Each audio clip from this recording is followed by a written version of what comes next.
예, 링컨의 막 인터뷰입니다. 오늘은 제가 일단 뭐에 대해서 하나 설명을 드릴 거냐면, 이제 지금 미국에서 그 모건에서 여는 모건 헬스케어 뭐 그런 이제 박람회 같은 거가 열리면서 우리나라 제약회사들이 좀 활발하게 거기 참여해서 막 하고 있다는 얘기를 하는데, 오늘은 제약업계에 대해서 제가 조금 말씀을 드리려고 하는데,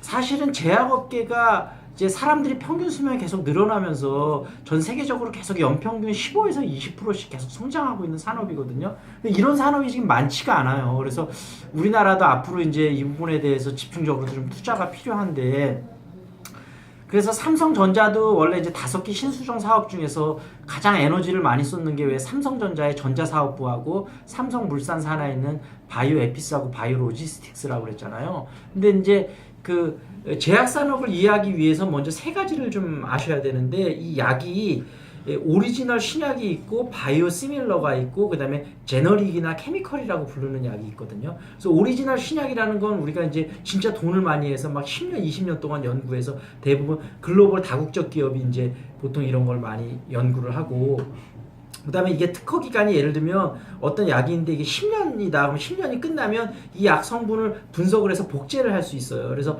이거를 복제하는 약이 아까 얘기했듯이 제너릭이라든지 아니면 케미컬이라고 부르거든요. 그래서 이걸 화학적으로 성분을 분석해서 만들기 때문에 특별한 임상실험이나 그런 건 필요 없는데 화학적으로 분석해서 만들었기 때문에 장기간 복용하면 인체에 부작용이 있을 수 있어요. 그래서 보통 오리지널 신약의 10분의 1 정도 가격이거든요. 근데 우리나라가 아직까지는 오리지널 신약 시장은 뛰어들기 어려운데, 이제 좀 뛰어들 수 있을 만한 시장이 바이오 시밀러 시장이거든요. 그래서 이제 시밀러다는 비슷하다는 얘기잖아요. 그러니까 오리지널 신약을 이제 분석을 해갖고 이 성분하고 비슷한 거를 단백질을 이용해서 만드는 거예요. 그래서 이거는 아까 얘기했다시피 이 케미컬하고 다르기 때문에 오래 복용을 해도 인체의 부작용이 훨씬 적은데, 대신 이거는 1차, 2차 임상실험을 해야 되고 통상적으로 개발 기간이 보통 3년에서 5년 정도 걸리거든요. 나름대로 어느 정도 에너지하고 R&D가 많이 필요한 부분이죠. 그래서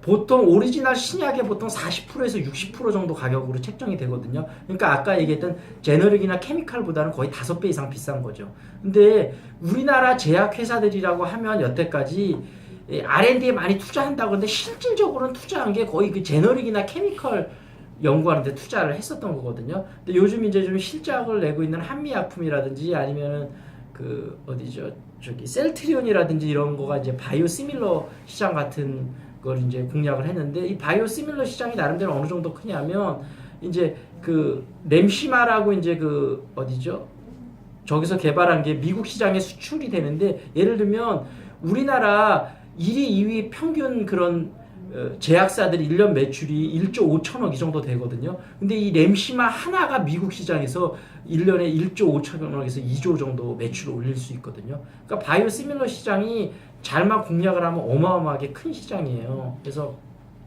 아까 얘기했다시피 이 세 가지 약의 차이점은 인적성 시험에도 자주 나오니까 한번 파악을 하시고, 그 다음에 물론 이제 지금까지는 제약 영업적으로 많이 힘든 걸로 알려져 있는데, 그래도 우리나라 5대 제약사는 괜찮거든요. 그리고 앞으로는 그런 환경들이 전부 나아질 것 같은데, 여기서 우리가 하나 좀 살펴봐야 될 건, 세계 1, 2위를 다투는 회사 중에 스위스의 노바티스라는 회사가 있거든요. 스위스는 인구도 진짜 적잖아요. 근데 이 회사가 어떻게 M&A를 통해서 세계적인 글로벌 제약회사가 됐는지, 이런 점들을 잘 살펴보시면 우리나라 회사들도 앞으로 그 방향성이 많이 보이거든요. 그래서 지금 미국 FDA 그 오리지널 신약을 받은 게 우리나라가 딱 2건 케이스가 있는데, 하나가 어떤 이 중견 기업인데, 이 기업이 참 재밌었던 게 이 기업이 이제 의사 출신이거든요. 근데 이 의사분이 그 유럽에서 이제 임상 3기까지 왔다가 마지막에 자금이 좀 모자라 갖고 힘들어하는 회사들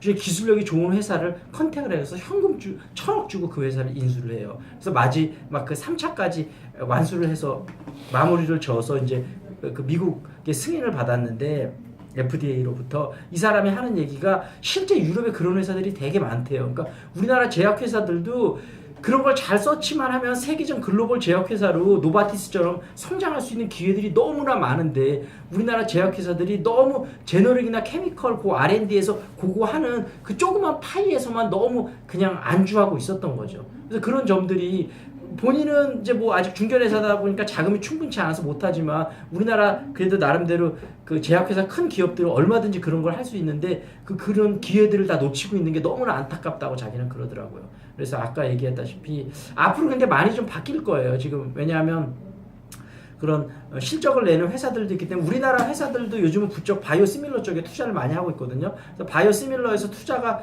어느 정도 성공적으로 돼서 이익이 많이 나기 시작하면 그걸 바탕으로 또 많은 그런 그 회사들을 M&A 하면 제약회사 우리나라 지금 제약회사 아까 1조 5천억 뭐 1위서부터 10위까지가 거의 비슷하거든요. 한 2조에서 1조 사이에 다 1.5, 5천억, 3천억 다 이런데 세계적인 글로벌 제약회사들은 보통 한 80조에서 100조 정도 한 회사가 매출을 하거든요. 그러니까 우리나라 1위서부터 20위까지 다 합쳐도 그 회사의 반도 안 되는 거죠. 그러니까 그래서 많은 사람들이 왜 제약회사나 이런 데서는 삼성이나 현차 같은 게 나올 수 없냐 이런 식으로 반문을 많이 하는데 앞으로는 좀 가능할 수 있을 것 같아요. 그래서 이쪽 분야가 되게 유망하니까 좀 관심을 갖고 지켜보시면 좋을 것 같아요.